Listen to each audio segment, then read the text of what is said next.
Welcome into the DNVR Avalanche Podcast, presented by DraftKings Sportsbook, the #1 rated sportsbook app out there. I am your host, Rudolph, joined as always by AJ Haefele. And it's finally the day that many people have been waiting for. Not only free agency, we'll talk about some trade options as well, but mostly potential Avs free agency targets, at least when it comes to forwards, is going to be the main subject of today's show. AJ, is this the show you've been waiting for? Sure. It is now. Totally.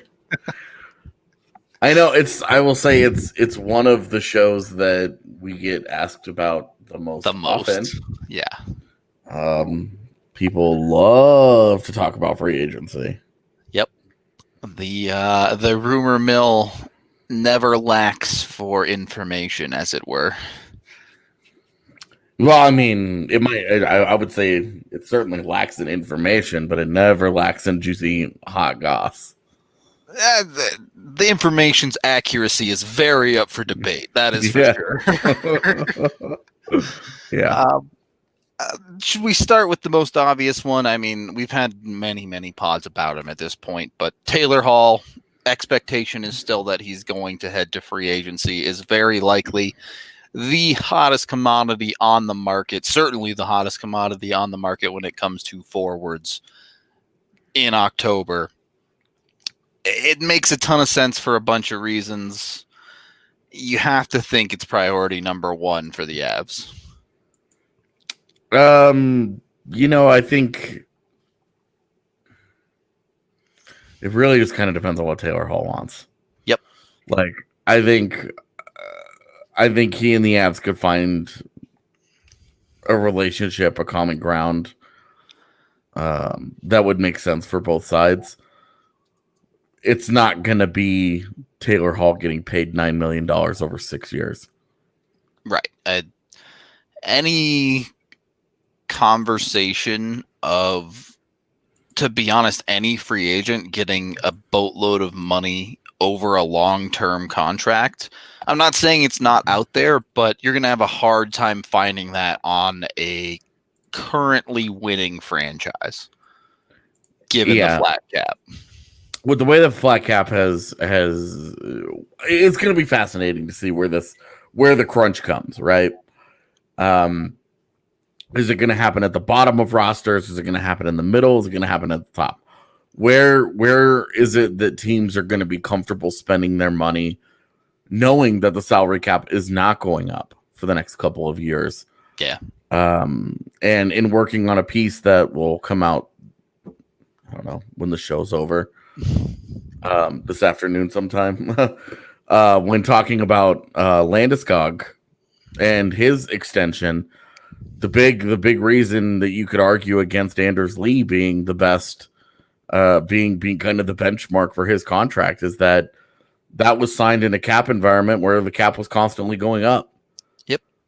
And, there was expectation that by the end of that deal, the cap will have experienced potentially 7 seasons worth of growth, and $7 million, a $7 million player the year it was signed would be worth its weight in gold at that point. The way that we look at like a $4 million player by year 7, yep. It's where you're like, okay, well, there's a lot of $7 million players now, as league gets older, and the same thing would be true for Landeskog. The flat cap is it's gonna be fascinating. Maybe there are GMs out there that are they don't care. Yeah. And they go for it, and they're like, hey, we'll make it through the next 2 years, and then the new TV deal and Seattle's revenue will come in, and this whole thing we'll put behind us. I don't know. It's really hard to expect that, I think, but I'm not an NHL GM, so maybe they know something I don't. But I would imagine there's a lot of things they know that we don't. yeah, for sure. But it does, when you are big game hunting, as the expectation is, the Avs will likely look to do something big if they're going to do something in free agency. It makes it more difficult from not only the Avs as a team side, but from Taylor Hall's side, if that's the target as well. Mm-hmm. So what does, as Victor asks here, what does a Taylor Hall deal look like with the Avalanche then? Well, I think it ends either before McKinnon's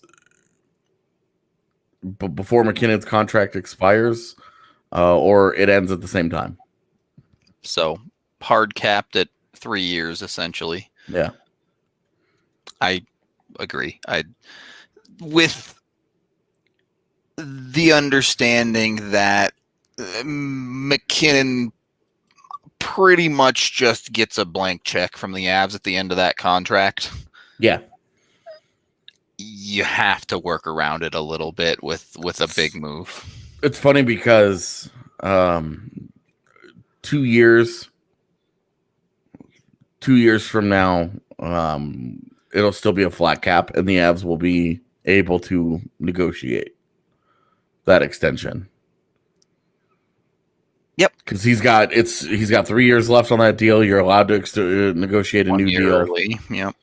Honestly, I don't know. Like, I don't know what there would be in waiting for that. Like, that's not a guy that you're like, oh, we need another year to see how this guy is. Like, you're just like, write down your number, dude, and yeah. We'll get it done. So, I would say no deal for Hall can go beyond the end of McKinnon's current contract. And if Colorado really wanted to, they could say, hey, we're going to give you $10 million this year. For this season, we'll pay you more than anybody else, but we'll do it for 1 year. And then you can have the season of your entire career and go back into the market and try again.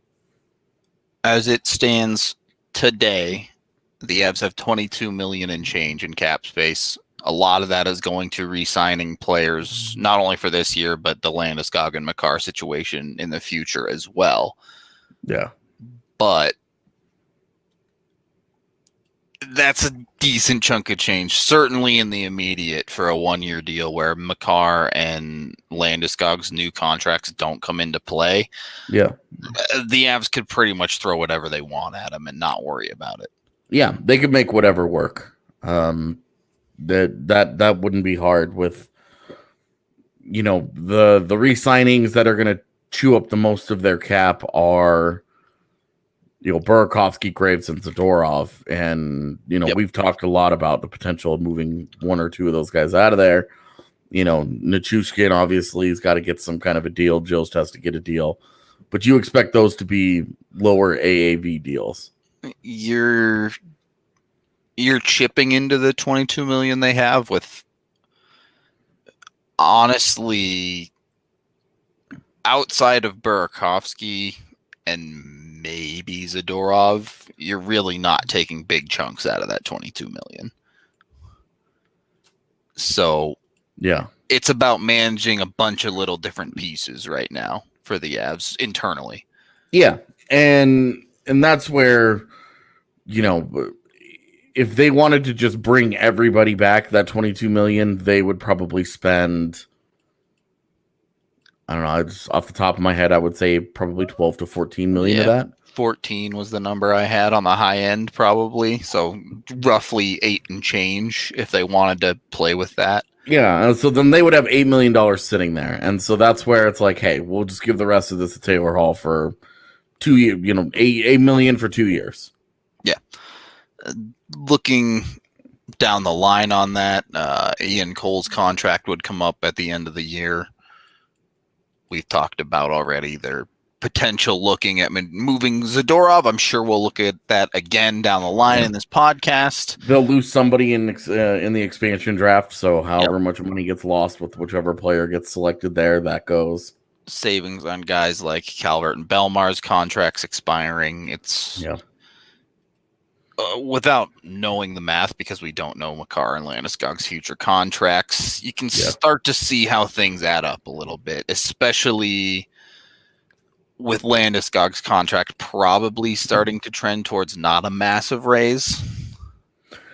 Yeah, I would say, I mean, the 5.7 and change that he's making right now, I mean, I'm still looking at 7 as kind of the golden number. Yep. Give or take $500K on either side. Not that I realistically think he would take 6.5, but I think 7.5 is probably as high as it should get for Landeskog. Not really talking about defense on this pod too much, but a lot of people asking about Hall and Petrangelo potentially on the super YOLO 1 year all in. You'd have to convince them both. Not only would you have to convince them both, you're moving out essentially Zadorov for futures at that point as well to free up enough room.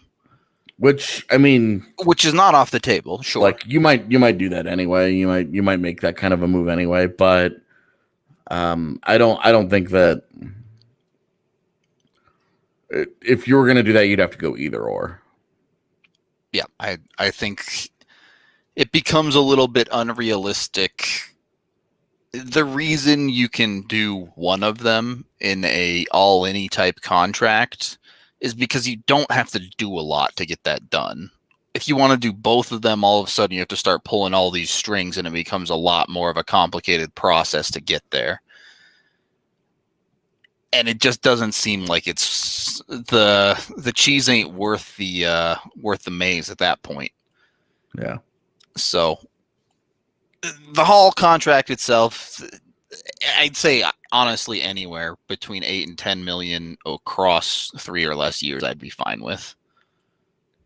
Yeah, I mean, I think the number. I think the AAV probably has to go up if you cut years off. So if it's 3 years, it should be 8 million. If it's going to be 1 year, it should be like 10 million. And then 2 years at 9 million. There you go. Easy. Problem solved. Any players need an agent out there? Just throw those 3 deals in front of Hall and say, sign one. Yeah.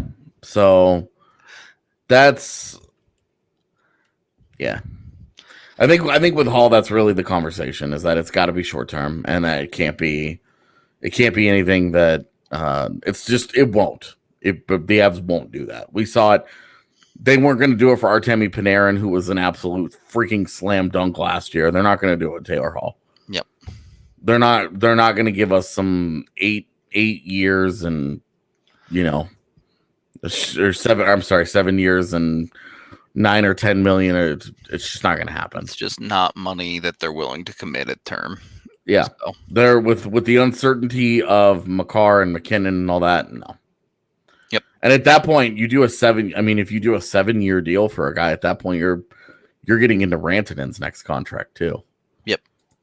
Very, very true. Hall would be 35 at the end of a 7-year deal as well. So a lot of question marks that it doesn't make a ton of sense for the Avs to go long term. And no. Does that hold true through some of these other guys? As I do want to expand our scope a little bit here before we end the first period. If you're looking for, let's say the guys from Florida, probably 2 other targets that come up a lot, and Mike Hoffman and Evgeny Dadonov. Mm-hmm. Are you looking at the same type of deals there? Is there anyone you'd be willing to go longer term for? No. Okay. I mean, longer term, you're saying what, 4+ years? Yeah, basically into McKinnon's next contract. Yeah. Yeah. I would say no. It's just Dadonov is already 31. Hoffman is already 30, and I don't know when those guys' birthdays are, so they could be, they could have November birthdays like Landeskog that's does, and their next contract, they're even older. If one of those guys turned 31 or 32 in the next couple of months, it's just like it just gets worse. That's kind of part of the pick your poison when it comes to free agency, right? Because barring strange circumstances where you get a player who entered the league very, very young, the youngest free agents are usually 27. Maybe you get some at 26 or 25 in a very rare circumstances, but you're not picking guys that have a lot of time left in their prime left ever in free agency. Yeah. You're definitely paying for the thrill of watching this guy decline. Yeah. Whereas like, hey, the next, like when they got Carl Soderberg and they gave him that 5-year deal, if you go and you look at the 5 years, that Soderberg contract is now done. That guy held up. Yep. He did just fine. He aged that deal just fine. The 1 year that was a true disaster in that contract had nothing to do with age. Yep. So like that's and you just never know. You don't know for sure that Carl Soderberg is going to be totally fine. We're all looking at this and saying, "Oh, if you give Mike Hoffman, who's 30 years old already, but is good for what, 30 goals a year?" Pretty automatic, basically, yeah. Like, well, certainly like a guy that you drop into your lineup and you're like, all right, he's gonna score 25 goals a season. Yep. That dude at 30 years old, I mean, you give him a 4 or 5 year deal, and it's just like, okay, you're hoping that he's fine. You're hoping that you get like a Soderbergian type of arc out of it. At least 3 years of some like consistently that, and then maybe a slight decline at the end of it. But yeah, and you're hoping that it's not going to be like what happened with James Neal, who hit the cliff. Well, and it was like James Neal had a decade straight of 20 goal seasons, and like that's as safe as it, quote unquote, safe as it gets going into free agency. And I think this is the other fear of free agency, is that a guy sometimes just doesn't fit in a roster. Sometimes it just does not work out, and there's no rhyme or reason to it. Sometimes guys go into a situation and it's just bad juju. Yep. Avalanche 282 asks about a bunch of teams working with $70 million internal caps. Think the Avs will be able to spend on the cap? Yes. The Avs have never been a team that are afraid of spending to the top of the salary cap. Yeah, that's the one benefit to having the Cronkies as your owner, is that they have consistently said, okay, if you guys are going to be competitive and we're going to see returns on this, hey, they've seen great returns the last couple of years. Yep. Just here's the money. Like they've not been shy about giving them an opportunity. I mean, the 48-point team was a cap team. So never been afraid of the NHL salary cap. Yeah. So of all of their sports expenditures, the NHL is just not the top of their dossier when you're talking about billions of dollars to move a team out of St. Louis and teams like Arsenal. Yeah. And then to build that monstrosity that debuted last night. God. $5 billion stadium with a bunch of it being privately funded. Yep. That's a lot of money they spent on that building.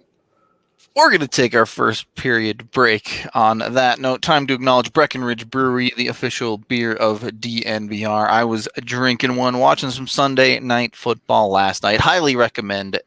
They have a beer for everyone. The Agave Wheat, the Avalanche Amber, the Hot Peak IPA, many, many others as well. You can find whichever one you like on the Breck Beer Locator online to go and pick up your favorite type, or of course head down to the DNVR bar where you can find 8 different kinds on tap and watch the game down there. I believe the watch party for tonight's Broncos game is sold out. But in the future, keep your eyes peeled for those, get in on that, and come out and have a good time with us.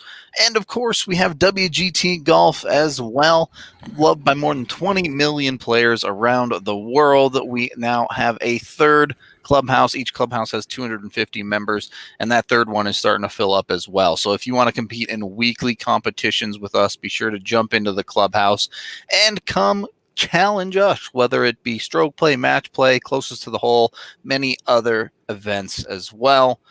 Jump on it. DNVRgolf.com to download. Search for DNVR3 to join the clubhouse.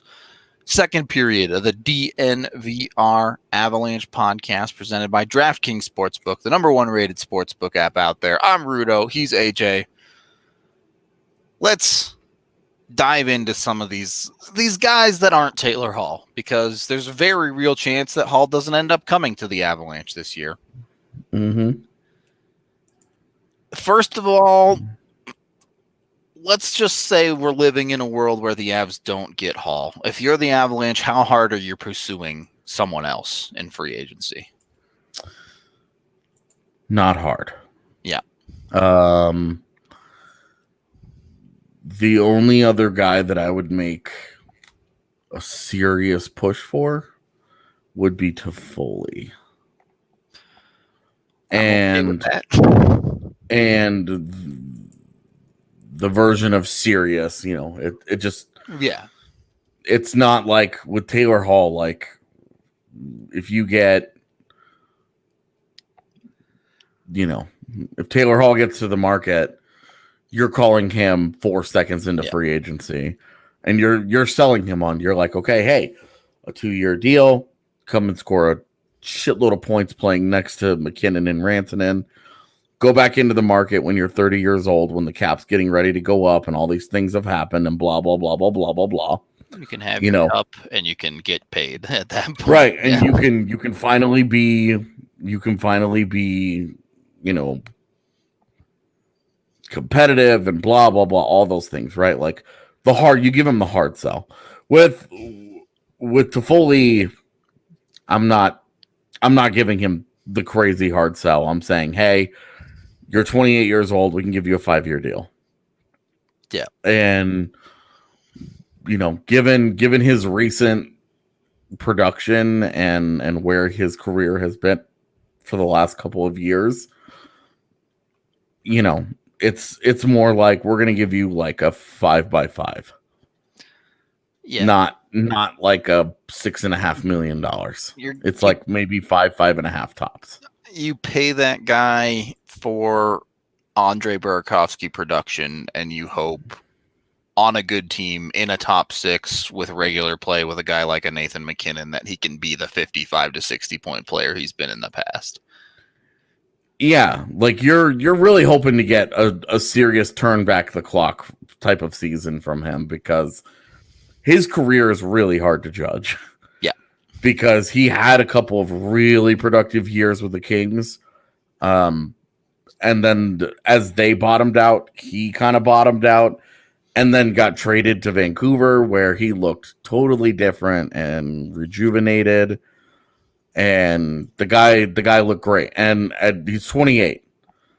And I believe he just turned 28 recently-ish. So this is not like his contract is actually 29, right? April? Okay. Yeah. So he's 28 years old, and a 5-year deal only gets you into that 32, 33. Yeah, not super aging at that point. Yeah. And I expect some decline, but it's not ridiculous. And you're just hoping to avoid the cliff. Like that's kind of the thing that's true with all of these free agents, is that there's not a single one that you're super comfortable with in the last couple of years of a longer deal. Right. Like you're hoping to just avoid a major problem there.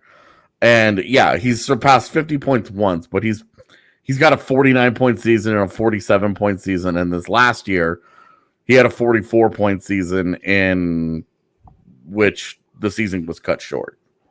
The other side, he's a goal scorer as well. Multiple 20-goal seasons and one 30-goal season. Right. And that's like he's also going to be playing in a more offensive situation than he ever has in his career, outside of the brief stint in Vancouver. Like I mean, just realistically, that guy's probably playing. He's playing next to either Kadri or McKinnon next year. So, yep. And they're not playing under the ultra defensive king style hockey that he played his entire career. Grind style, yeah. Like he was playing next to.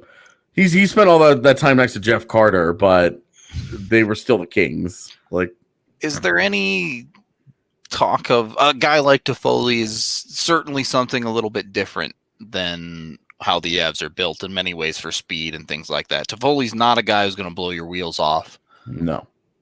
Is that a good thing as a little bit of a different look in the Avs top six, or is that a bad thing?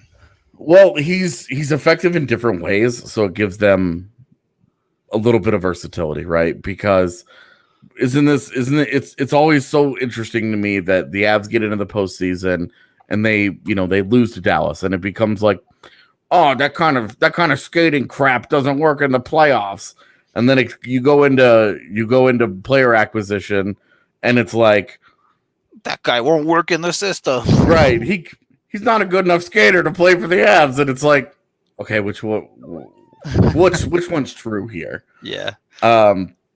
First off, it's obviously nonsense that the Avs can't succeed in the postseason. Given that they've been one goal away from a Western Conference final in 2 seasons in a row. Exactly. Like, this is not like the Oakland A's or Minnesota Twins not being able to get out of the first round for the last 15 years.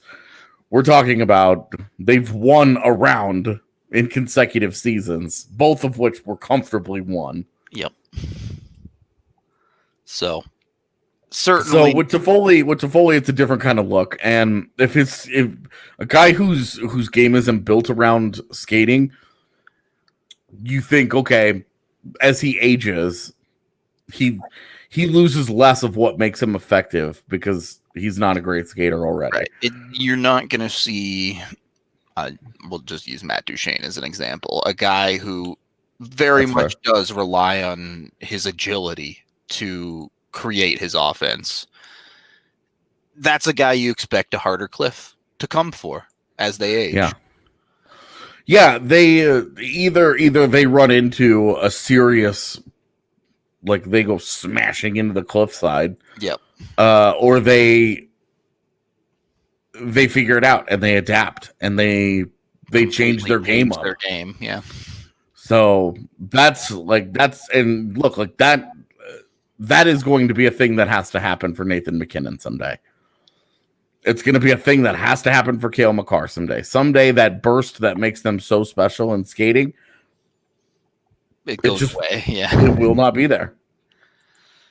To be honest, not given McKinnon and the power in his game, it's not something I'm super worried about with him. Me neither, but it's still going to be like the reality is that it's still there. Yeah. Like they are going to have to. On the list of things that starts to go, skating happens pretty early on for almost everyone.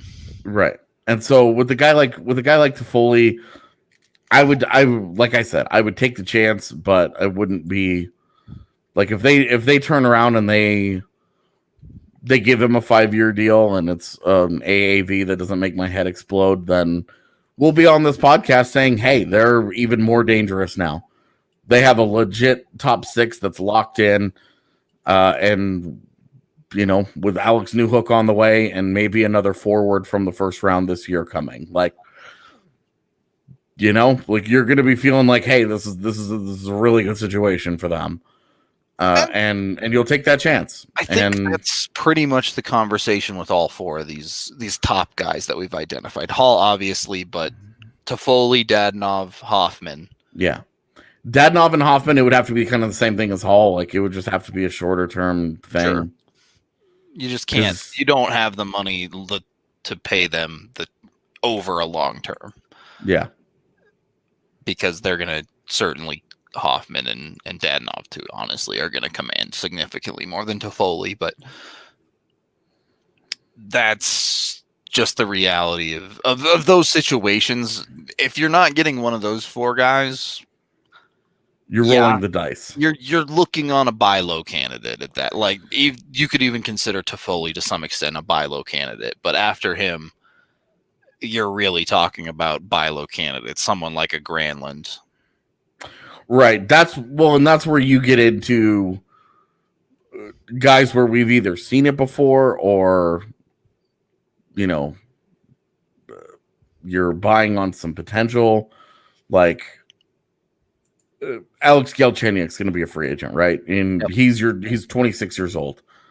And he's been a guy that everyone in the NHL has been waiting for that guy to break out forever, right? And it hasn't happened for a myriad of reasons. At 26, like there's your reclamation project that they try and take a swing on, right? Like, okay. And like to be fair to Galchenyuk, outside of this year, he's been a 40-point player. Right. Like he's been fine. Like there are other problems in his game, but his production has always kind of found its way.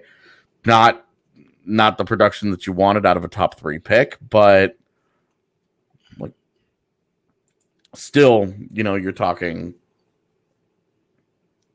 about a guy that's been productive in his career and is 26 years old. So you could okay, we'll give this guy a chance.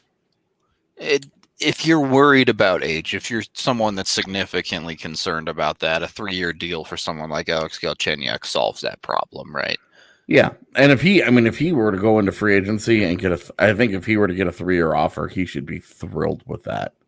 Given the year that he just had, yeah, and like given his reputation around the league, and it's just not great for him right now, and. And similarly, you have a guy like Mikael Granlund, 28 years old. He's coming off of very mediocre stint in Nashville. He's going to test the market because why would the Predators be in a hurry to throw money at him? Predators need to stop paying forwards in general, it seems. But that's like Granlund is a guy that I've said repeatedly. You could give that guy a 1-year deal. And it wouldn't be $8 million. I mean, this is a guy that has 60-point seasons on his resume and was on his way to potentially another one when he got traded to Nashville. And offensively, the bottom just totally fell out for him. Yep. And then the Nashville did not work got all over him, basically. All. Yep. Nothing about his time in Nashville went well. None of it. Yeah, I don't disagree. The forwards go to Nashville, and they never seem to live up to the potential.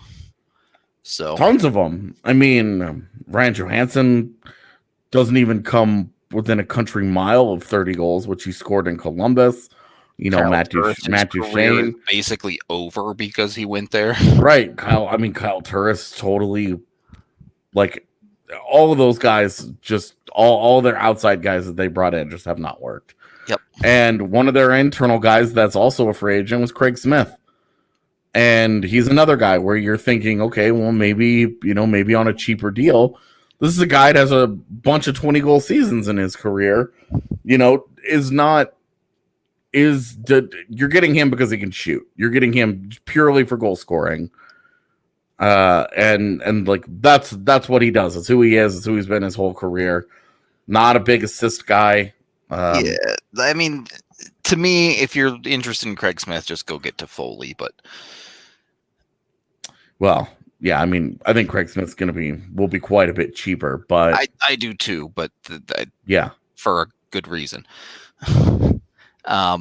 So yeah, I don't think you need a shutdown defenseman to make your PK better. I think you need a goalie that can make a goddamn save. Amen to that. I don't see any reason the Avs should be interested in a PK specialist, unless it's someone like a Mike Hoffman who can play significantly on both sides of the puck.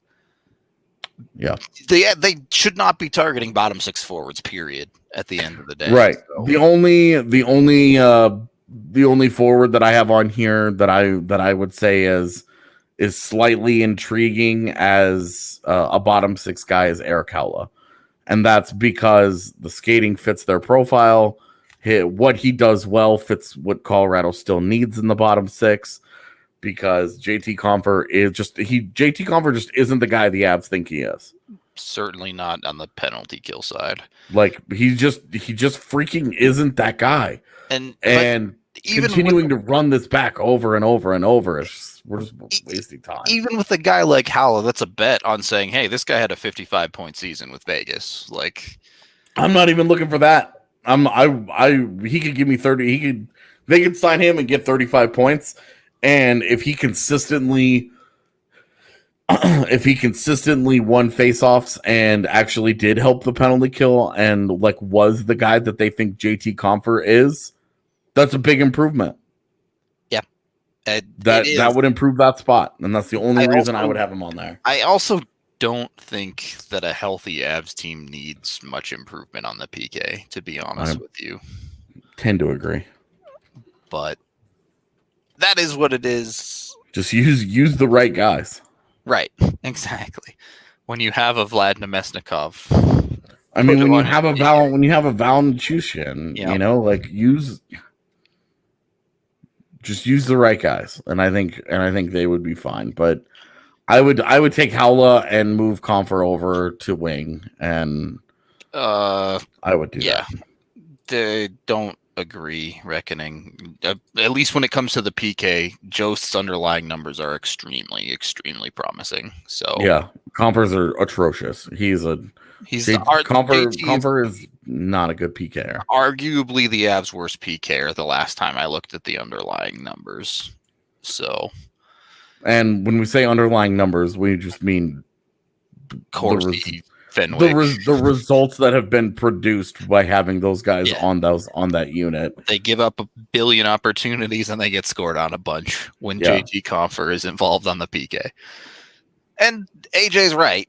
When you're trying to run things like third goaltenders, your PK is never going to perform well. It doesn't matter who you put in front of him. Well, they always say your best PKer has to be your goaltender, and you know that certainly wasn't the case against Dallas. And you know, is that the PK in front of the goalie? Is that the goalie? It was both. They're all on. It's a team. Those guys were all bad together. Yep, 100%. We can take our second period break there. If you haven't tried Strava Craft coffee yet, we now have cold brew down at the DNVR bar, or you can also subscribe and save 20% every single time you buy at StravaCraftCoffee.com. We know a bunch of you have taken advantage of the DNVR 20 code to get 20% off that single time. Now you don't have to worry about it. Sign up for their subscription service and you get that 20% off every single time. If it is your first time, use that DNVR20 code to let them know who sent you. We appreciate that a bunch. But if you want to go over term, you can sign up for 2, 3, 4, 6, or 8-week packages to get it sent directly to your door. And again, if you want to try before you buy, come on down to the DNVR bar and try some cold brew Strava Craft coffee. The CBD is non-psychoactive and has really helped a lot of people with things like aches and pains, anxiety, migraines, many other things as well. Third period of the DNVR Avalanche Podcast, presented by DraftKings Sportsbook. With Rudo and AJ, any final thoughts here on these free agent forwards? Anyone we missed, AJ, as we can wrap this up and start looking at some potential trade targets for the Avs? I don't think so. Honestly, I think the guys that we've talked about are the only guys that the Avs should have interest in come free agency day. Yep. Even Craig Smith is pushing it for me. Craig agreed. Like, I would not be at all surprised if they snagged some sort of depth forward. That's just kind of what they do. Until they resist the urge to sign one of those guys in free agency, I'm going to believe they're going to go after somebody. You're also throwing darts in the dark, trying to figure out which one it's going to be. So right, like last year, I would not have guessed that they were going to go after Pierre-Edouard Bellemare. Yep. And he was a backup option to Ryan Carpenter, but like Carpenter made a lot more sense. There was a much better fit on paper until that 3-year deal got signed, at least. Right, and then it was like, yeah, we're good. So those are the free agency targets. Assuming, again, that Taylor Hall isn't the option, as I think we both agree he should be the number one target, regardless, trade or otherwise. Definitely. Yeah, definitely. He should definitely be the top guy to go after first. So if you don't get him, is the better option to look for a trade here? Honestly, for me, it's a lot of the same talk that it was around the deadline swirling around the Avs. I was very high on them looking towards an Evander Kane, trying to pick him off of a struggling Sharks team. For me, that hasn't changed at all. The Sharks still need assets, particularly they're a bit light on the defensive side. They don't even have a full defense rounded out for next season, depending on how they feel about Ryan Merkley, which presumably not very good. They'll just call up Nick Malash. He'll solve all their problems. Play 31 games and score like 2 points or something. Point being, the Sharks are in a bad spot. Yeah, sure, they have Tampa's first this year, but they need assets pretty badly. Someone like Zadorov going their way makes some sense for them. Mm-hmm. And Evander Kane makes a lot of sense for the Avs coming back. Yeah, what the framework of a deal, I really don't know what the Sharks would be after. Sure. I'd go for it. I mean, I'm all good for it. Kane with 5 years left at $7 million for the record at age 29. Yeah, I have no issues taking on that contract. Same. That's you could roll a Kadri Kane like Landeskog line or something. That'd be pretty mean. But yeah, Kane with a couple of 30-goal seasons. Yeah, not afraid to score. Like very realistically, could have gotten to 30 this last year had the season not been canceled. Like season, yep. Has gotten close a couple of times with 28 and 29 goal seasons. Like the guy is a high-end goal scorer for you, and he plays with a power element that like we talk about Zadorov in that Sharks series, but as much as we talk about Zadorov rocking Evander Kane throughout that series, like Evander Kane just kept coming. Evander Kane had the nuts to continue to roll into the zone and take that hit every single time down the ice. I'd go to war with that guy. Pretty much a lock to give you 45 points on a good year. He's pushed 55. And he's going to give you 30 goals, and he brings a different element to you. He's someone in your top six that teams hate to play against. Yeah. I mean, I think he would be the perfect fit, and I don't see San Jose moving from, but I would. I mean, if I've been banging the Evander Kane drum for like 3 years, so sure, you're not gonna get me to stop now. I'm all for the Evander Kane drum. Some other options. One of the names swirling around a lot has been Max Domey. Well, they made a serious play for him when Arizona was moving him. Yep. I would imagine, they were deep in talks with Montreal at the deadline about an unknown player. I would not be surprised if they made a serious play for Max Domey. We've talked about how they tend to go after guys that they like. That they're dudes that like they hound guys for years. Yeah, they going back to the well on a guy seems to be their MO. Well, they like a guy and they're like, okay, well, we didn't have a chance to get him this time around, but if he comes open and available to us, Josh Anderson in Columbus is another great example. We know that they've been involved in. Josh Anderson was a big part of the Matt Duchene talks back in the day. That's another guy, a guy that brings a power element to a game and could shoot. Yep. So those are dudes that that I have some make pretty sense big reservations about Josh Anderson's ceiling, but yeah. Anderson's ceiling is like, you're talking about, you need a sixth forward right in your top six. Like he's squarely a number 6. Like, yeah, he slots in at number 6 just fine, where you're like, okay, this is fine. I don't have any issues. I just wonder why. Go big or go home, man. Go get a number 6. I don't know why Avs fans continue to believe that they have to get more physical to handle Dallas and St. Louis. They lost in 7 games to Dallas in overtime, and goal scoring they had no problem scoring goals the entire series against the same goaltender that is locking down Vegas's offense right now. Yep. They have the goal scoring. They have the offense. They had it in that series. They scored like 4 freaking goals per game. Why do we continue to insist that they need somebody to go out there and hit someone for them to win the series? All they had to do was get saves. That was it. Just get saves. If one of their special teams units does 5% better, they win that series. Like, I'm just very, very, very clearly have had it when with this, like, the Avs have to get more physical. They have to get meaner. They have to run people over. That's did we not learn from when Edmonton made the second round? And then we're like, we have to compete with Anaheim and LA every year. We've got to go out and get meaner. And that's how you end up with Milan Lucic. Like, that's a disaster. It's a total misreading of what went wrong.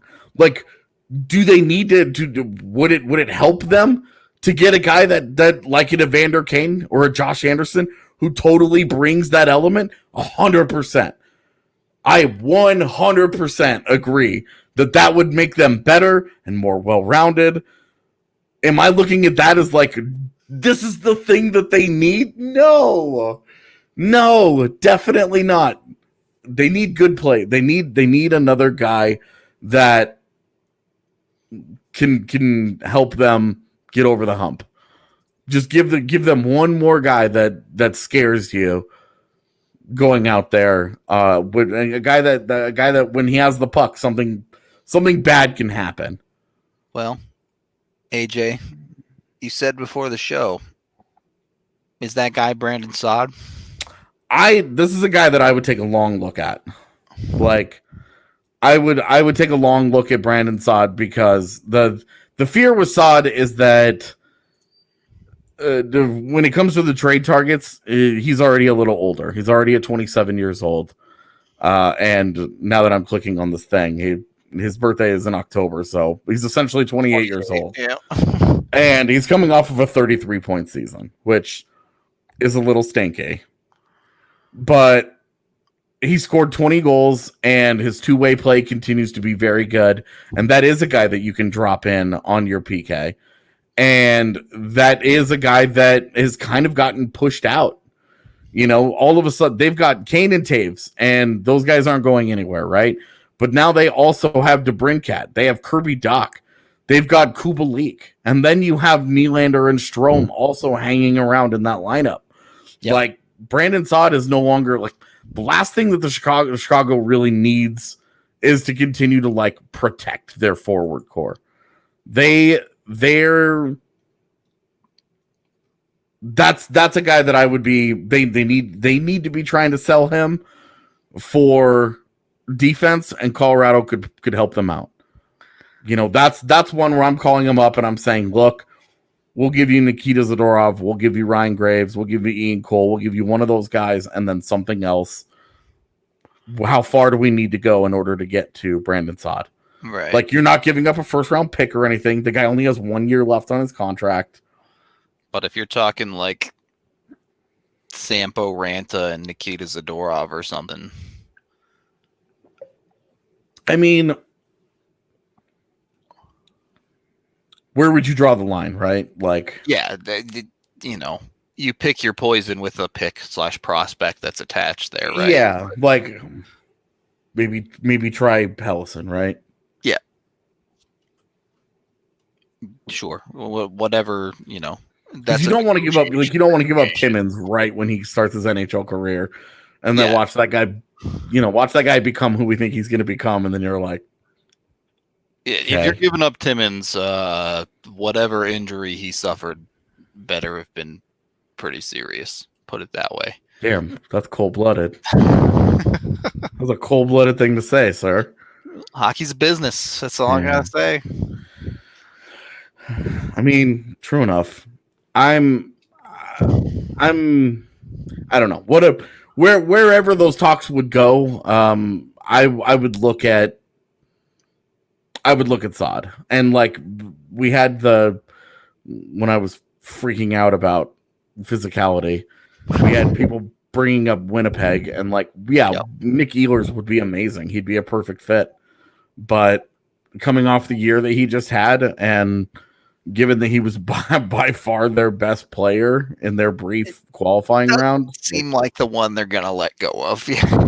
I doubt they're at $6 million. That guy suddenly is a legitimate bargain for them.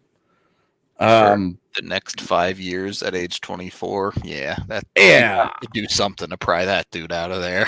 I'd be good. Yeah, Anaheim's another team where if you called up and you asked for Rickard Rakell, it would make a lot of sense. But Anaheim, I don't know. I feel like every time Anaheim makes a trade, they freaking lose it. Yeah, and they just need to draft their dudes and hold on to them. Right, and that's why it's like call Anaheim and try and see what you could get out of them, because their pro scouting staff seems to be, or their pro staff seems to be awful. Yep. Anaheim's in a weird spot, right? Because Getzlaf is aging out. They've locked themselves into contracts with guys like Henrique. And their graduating prospects they haven't taken the reins of the franchise yet. I'll put it that way. I mean, you look at between Troy Terry, Max Jones, Sam Steele, Isaac Lundestrom, all those guys, like that's a lot of high picks that they've got sitting around dotting that roster who haven't broken through yet. Yep. Now Sonny Milano. Yeah, true. I'm not their pick, but same kind of story. It's they're in such a weird spot where it's like, why do you even keep Silverberg on that 5-year deal? Why do you even bother with Rickard Rakell anymore? Yeah, like move on from those guys. Just burn that entire generation and move on. It's time for a refresh, perhaps, for them. Yeah, move Josh Manson. Like, what are you guys doing? Such a weird franchise. All of those outside of Josh, I mean, even Josh Manson would make sense for Colorado. Yep. But all of those guys would be trade targets for the Avs to keep an eye on. You know, the Avs were in on the Kasha stuff before he ended up in Boston. So, you know, they've at least had conversations. I think, you know, one of the interesting aspects of this is that just Joe Sakic's just careful. Yep. You know, he kind of, that front office is very meticulous and very particular with, we're going to set our line here. Right. We're not moving. Never pay extra. They say, this is what we're willing to give up. You take it or leave it. Right. And it's, you know, you can argue that that's a great way to do business when you're able to get business done. But it can prevent business at times as well. Yeah. Right. When you continue to fall short in some of these things, in some of the pursuits of players, and then you lose in a game 7 of a second round, and you feel like, especially this year, you feel like that was a missed opportunity. Yep. You know, like they didn't get manhandled by Dallas. Get out of here.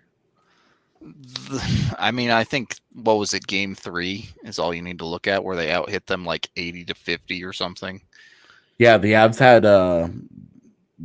one of the highest non-overtime hit totals of any game in the modern era. Yep. Was 72. Yeah. So the Avs can be plenty physical when they want to be. It's not an issue. Well, and after that, I mean, the series changed after that. The first half of that series and the second half of that series were totally different. Different animals, yeah. Like Dallas was nowhere near the physical monstrosity in the second half of that series. I just think both teams were just worn down by it, and then all of us get a save, and that was that. You're on your third goaltender, and it's like right. You can't expect them to make one, but I think the Avs outscored them by 1. They thoroughly outchanced all of that. It was really just numbers were silly. Yeah, the Avs dominated the possession of that series, which is why I don't know about dominated is fair, but they had the better end of it by a decent amount. Outside of game 2, parts of game 1 as well. Yeah. I mean, game 1 I was willing to write off because it was just a poor effort. But the thing is, even in game 1, like the Avs would have one period where they would get kicked in by the Stars a little bit, but then the rest of the game would either be the Avs winning the possession battle or at worst it being even. And then in the games the Avs won, they would just smash Dallas. I mean, you go back and you watch game 6, and it's hard to believe that we're still having this conversation about the Avs getting manhandled. Right. Had the Avs come back and won that series, had they held the lead, like if Colorado holds the leads in that series that they had built, they win that series in multiple points. Yeah, right. All they had to do was get a save with the lead, and the series ends to the Avs in 6.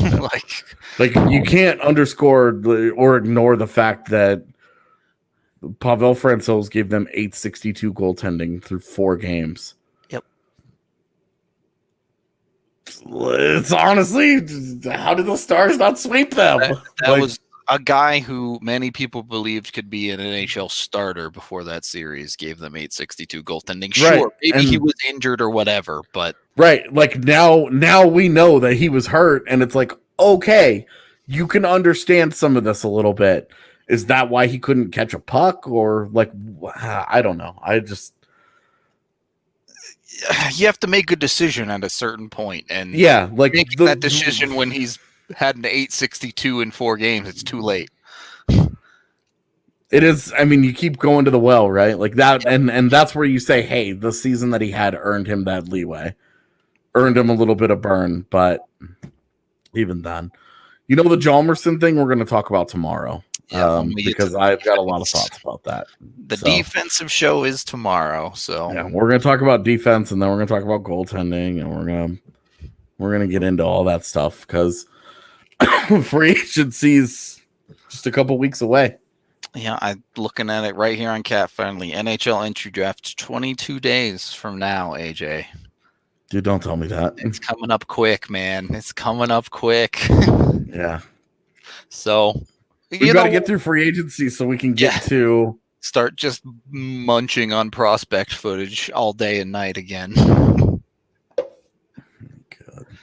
Anyway, that's going to wrap up the show today as we approach the hour mark again. We've been doing some long episodes, AJ. I'm glad we can get it all out this off season, I suppose. Well, I mean, for right now, there's a lot to get into. There's a lot of guys that would fit and a lot of guys that are interesting, and I'm excited to see what they do in this offseason because this is a front office that has shown themselves to be aggressive in attacking deficiencies, and I'm excited to see what answers they have because, like, look, they're on like a 2 or 3 year freaking heater here. Yep. Where they can't miss on every move they make. Their last move that they made that did not pan out wonderfully for them was claiming Marco Dano off waivers. Derek Brassard. Okay. I'll give you Brassard. And even then, like, you're talking about minor fringe moves. Yeah. For a franchise that starting basically from the offseason before the Matt Duchene deal, just has knocked everything out of the park, basically. Yeah, all of their big decisions have gone well. So we'll see. I mean, at this point, they've earned trust. I know that there are people out there who are still losing their freaking minds over things, but honestly, like they've earned the benefit of the doubt at this point, that they know what they're doing. Whatever they do, it's going to be, pretty much no matter what, I'm going to give them the benefit of the doubt, because certainly they've just been right so many times in recent years. Joe Sakic in the offseason, since Patrick Waugh has left this franchise, has been money in the bank. So you got to put your faith in him a little bit to keep doing the job that they've been doing. Yeah. And the deadline is like the only bugaboo where it's like it's been okay, and they have a Ryan Graves for Chris Bigros swap sitting on that record. Right. And even then, even that has been moving in the right direction. Yeah, the Brassard deal was bad, but this year they went out and got Nemesnikov, and he's been very, very solid for them. Nemesnikov was totally fine for a 4th round pick and for what they needed, and especially given the injuries that they had at the time, and and not knowing the season was going to end 9 games later. Right. So, it's really, they've done quite well for themselves. So whatever they do, we're going to probably talk about positively, unless they really go off the board. Yeah. Unless they really do something that I just strongly disagree with, and then I'll end up looking stupid again. It'll be Pierre-Edouard Bellemare all over again, and which will be wrong. I think you disliked more than I did. I did, and I was very, very wrong. And then I couldn't handle the Nichushkin thing. I was so mad about it. Yep. And we both ended up being wrong. So what the hell do any of us know? Why are you guys even watching this right now? Hey, we got that off season so right though. All right. It's true. Never not gonna let that one go. Yeah, the fact that we separately came together for Soderbergh getting traded to Arizona and the Kadri deal, we were like feeling pretty okay about ourselves after that. Yeah. we had an okay off season. We did just fine. So we'll try and get it in there sometime. It's a packed off season, so we'll see. But I really do want to do a show where we take your guys' rosters, free agency, and trades that you guys make. So we'll probably totally get that in a week or two down the line here. So get your lineups ready. Yeah, I think we need to get some cap friendly, get the email fired up again and have you guys just start bombarding us with your rosters, and then Rudo and I spend 3 hours going through all these and being like, now I want to make my own. Right. Yeah, exactly. So keep your ear to the ground on that stuff. It should be a fun one. We do have to get out of here for the day, though. Of course, you may have heard about all the big things happening with rugby in and around Denver, as DNVR is now covering all things rugby in Colorado and in the United States, with reporter Colton Strickler keeping you up to date on all things American rugby with the DNVR Rugby Podcast. Plus, you can find his written rugby content right on our site with the rest of our coverage. Be sure to follow the DNVR Rugby account on Twitter. Even if you're new to the game, he has a bunch of 101 pods as well, so you can figure out the basics of rugby and learn to watch this awesome sport. Obviously, a while ago, it was announced that Infinity Park in Glendale is now the official training center for both men's and women's USA's 15 teams. So you want to see the best rugby in the United States, Colorado is the place to do it now. Get on it. Follow Colton. Follow all that stuff. Help support us here at DNVR. Give the DNVR Rugby Podcast a download and become part of the family today. We are out of here. Thank you, as always, for listening. Much appreciated, whether it be on YouTube. If you're there, be sure to subscribe and give the video a like. If you're watching on whatever podcast catcher you enjoy, we appreciate you too. We will be back tomorrow talking defensemen in free agency and potential trade options for the Avs. Talk to y'all then.